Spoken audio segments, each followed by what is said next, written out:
grabe yung influence niya, grabe yung personality niya. Kaya dumami yung crowd dahil sa personality niya. At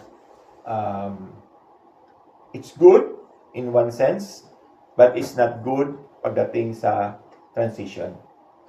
Kasi napatunayan natin yan eh. Kapag may namamatay na pope, natataranta ang buong Catholic, di ba?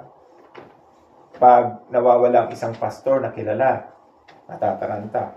Saan ang patuto dyan? Yung church ni Kibuloy sa Davao. Dahil sa influence niya nung nawala siya. Pati yung mga tao niya nagwawala against sa mga tao. So ano yun? Christianity pa ba yun? Hindi na Christianity yun. Kasi biro mo, yung mismo mga membro mo palaaway din. Parang ganon. So parang ang kinakampihan, ang tinataas mo na doon, yung pastor. Ang tawag